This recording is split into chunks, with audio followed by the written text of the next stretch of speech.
दोस्तों, स्वागत है आपके YouTube चैनल श्री राम दूत में। दोस्तों, माँ दुर्गा का शक्ति आराधन का महापर्व नवरात्रि निश्चित ही आप बड़े उत्साह, श्रद्धा व प्रेम से मनाते होंगे। लेकिन नवरात्रि क्यों मनाते हैं? इसका क्या सामाजिक व आध्यात्मिक अर्थ है? इसके पीछे क्या गाथा है? आइए हम थोड़ा सा इसमें छिपे हुए मार्मिक पहलुओं पर चिंतन करते हैं। नवरात्रि में हम क्या करते हैं?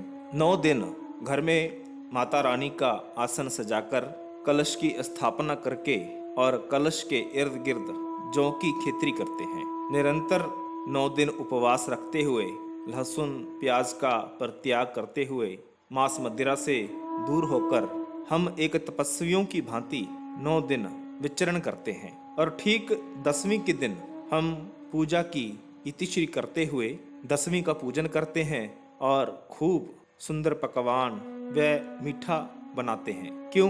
इसके पीछे गाथा आपको पता ही है कि माँ दुर्गा का पूरे 9 दिन राक्षस राज महिषासुर से विकराल युद्ध हुआ और 10वीं वाले दिन माँ दुर्गा ने महिषासुर का वध किया। महिषासुर एक ऐसा राक्षस है जो ना देवताओं से मर रहा है, ना अपने प्रतिद्वंदी किसी अन्य राक्षस जाति से, ना देव से, ना किन्नर से, किसी से महिषासुर पराजित नहीं होता।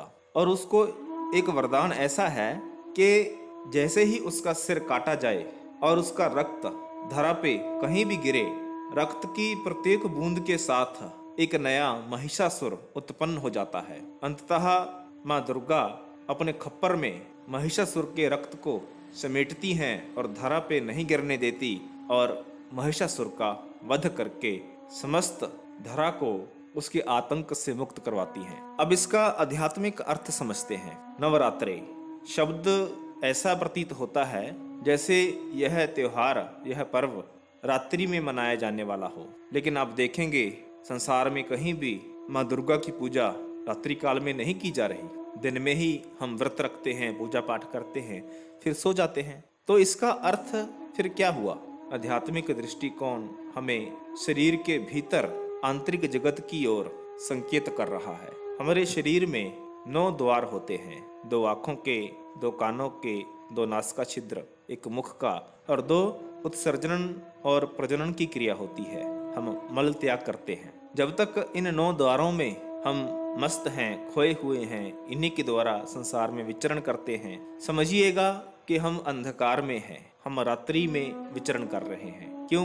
क्योंकि ज्ञान का प्रकाश हमें हुआ ही नहीं, उस ईश्वर से, परम शक्ति से हम जुड़े ही नहीं। और इस दौरान हमारे भीतर की आसुरी शक्तियां, जिसको हम महिषासुर कह सकते हैं, अगर आप मिटाना भी चाहो तो यह नहीं मिटती, बल्कि एक मिटाओ साथ में 10 और उत्पन्न हो जाती हैं। कब? जब आप केवल इन 9 द्वारों के माध्यम से अपनी बुराइयों को समाप्त करने का प्रयत्न करेंगे। लेकिन हमारे मस्तिष्क पर एक 10वां नेत्र होता है, जिसको त्रिनेत्र भी कहते हैं, दिव्य चक्षु भी कहते हैं। जिस वक्त वो खुलता है तो उस समय हम अपने आंतरिक जगत में माँ दुर्गा का शक्ति रूप, जो कि ज्योति है, प्रकाश है, उसका दर्शन करते हैं। और दर्शन करते ही हमारे भीतर की आसुरी शक्तियां, भीतर का महिषासुर रूपी मन, उसका वध होता है और भीतर ही भीतर हम आनंद की अनुभूति करते हैं, पर्व की अनुभूति करते हैं। जो कलश हम स्थापित करते हैं उसके इर्द गिर्द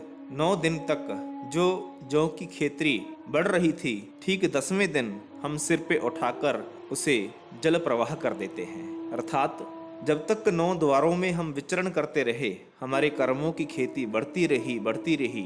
घड़ा अर्थात हमारा शरीर घट है और घड़े को हम घट भी कहते हैं। और जैसे ही 10वां दरवाजा खुला, हमारे कर्मों का विस्तार होना, उसका उत्पन्न होना, उसका विकास होना, वो भी समाप्त हो गया।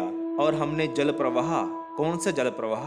हमने साधना, तप, ध्यान व समाधि के प्रवाह में इन कर्मों की खेती का विसर्जन कर दिया। यह इसका संकेत है। इसलिए सज्जनों, निसंदेह यह बहुत महान पर्व है और हम बड़ी धूमधाम से इस शक्ति आराधन के महापर्व को, माँ दुर्गा की आराधना को अखंड श्रद्धा के भाव से मनाएं और साथ साथ आंतरिक जगत में कैसे महिषासुर का वध हो, हमारी बुराइयों का, और कैसे उस ईश्वर से, वो परम प्रकाश ज्योति रूप माता रानी से हम मिलें, इसका भी प्रयास करें। और यह सब संभव तभी होगा जब कोई महापुरुष, साधु, संत हमारे जीवन में आए और हम उनको नतमस्तक हों और वे हमें आंतरिक जगत में प्रवेश करने की विधि प्रदान करें। सज्जनों, यह ज्ञानवर्धक जानकारी अगर आपको अच्छी लगी हो तो कृपया लाइक करें, शेयर करें। हमारे YouTube चैनल श्री रामदूत को अवश्य सब्सक्राइब करें, बेल आइकॉन दबाते हुए। धन्यवाद। जय माता दी।